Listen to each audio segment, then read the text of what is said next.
ქალბატონ თინათინ, ბიძინა ივანიშვილი აგრძელებს კულტურის სფეროს დაფინანსებას? თუ შეცვალა ტარიფები? ბიძინა ივანიშვილი. ხელფასები ივანიშვილის სახელით. ყველას ყიდვა შეიძლება, მას ასწავლო. რამდენს ურიცხავს ოლიგარქი კულტურის სამინისტროს, რომ შემდეგ თინათინ რუხაძემ ეს ფული ცნობილ ადამიანებს გაუნაწილოს. რა რაოდენობით თანხას იღებთ, ქალბატონო თინა? ჩვენ რამდენიმე თვე ვიკვლევდით კულტურის სამინისტროს გავლით ცნობილების დაფინანსების ამბავს. მაგიტომ მოვედი სასრულად ხობერ დაველოდებით. რას მივაკვლიეთ? ყველაფერი ამ საღამოს ამ ეთერში. რადგან ისე ვიღებ, ესე იგი არ შემთხვევა. ვიღაცეებს აღარ ეძლევენ და ვამოწმებ. ვიღაცეებს დაურეკე.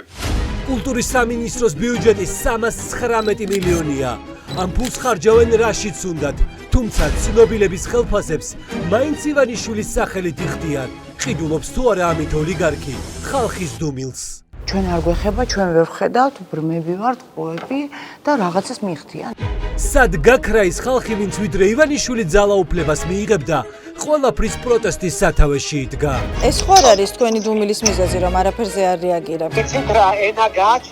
ნახეთ როგორ შეიცვალა ივანიშვილის დაფინანსებული ხალხის სია, ვის მოუხსნეს და ვის დაუტოვეს ხელფასები დამსახურებისთვის. თქვენ იღებთ ისევ ბიძინა ივანიშვილის ხელფას? დიახ. არ შეგიწყვეტიათ ანუ. ეს ხო არ არის თქვენი დუმილის მიზეზი, ქალბატონ ნინელი? გაგვითიშა ქალბატონმა ნინელი. რა ღირს დუმილი საქართველოში, როდესაც შვილების თაობას ქუჩებში ასისხლიანებენ, შენ კი ხმის ამოღებაც არ შეგიძლია. ვინც არ იყიდება, იმას უფრო მეტი უნდა გადავუხადო, რომ მე მოგეყიდოს, ანუ მისი სოფლიო ასეთია. როგორ ყიდულობენ დიქტატორები ცნობილების ერთგულებას, მაგალითები მსოფლიოდან, რომელიც საქართველოს დღევანდელ რეალობას გაგახსენებთ.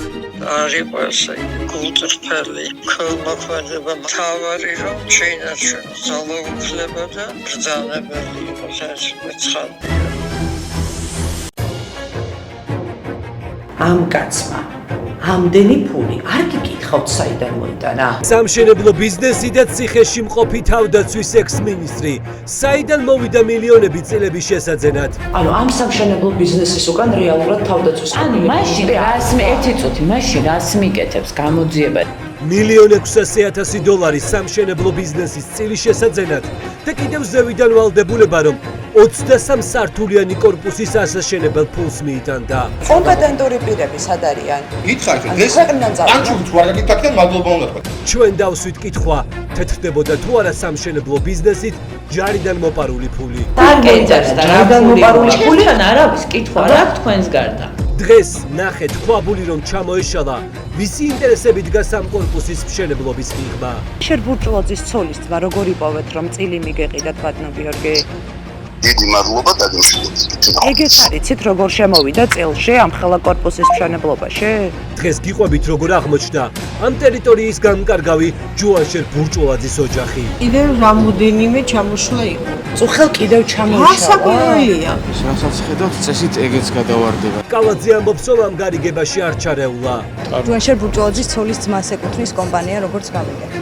მაგას რა მნიშვნელობა აქვს, რა ვიცი. ჩვენ ვადგენდით, რა გზებით მიიღო სამშენებლო ბიზნესის წილი ბურჭულაძის ცოლის ძმამ, რომელიც ჯარის დართვის საქმეზეა დაკავებული და რომელთანაც ოფიციალური მონაცემებით ხთამი ჩანთით მიჰქონდათ.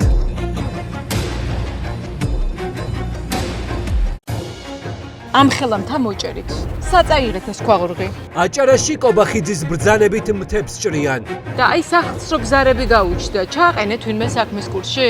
ახალი მდიდრული ხელოვნური კუნძულის შესაქმნელად ქობულეთის მთიანი მასივი ნადგურდება. თითოეული ხის მოჭრაზე გაგვთნება რთვა? მანახეთ საბუთი სად არის ეგ, სად ჩანს? აროჩე უგვე სადამდე შეიძლება მიგვიყვანოს ბუნებასთან საშიშმა თამაშმა. 10 ოჯახი არის ქირით გასული, აი ესეთ მდგომარეობაშია მათი სახლები. ვისთვის შენდება მდიდრების უბანი პირდაპირ ბულვარში. ეს არის მდიდრების დასახლება? გასაოცარი მასშტაბის ვილები ბიზნესმენების სახლზეა, მაგრამ ხალხი ადგილზე ყვება, რომ რეალური მფლობელები ოცნების მაღალჩინოსნები არიან. მაყუთიანი ხარ. მაყუთიანი.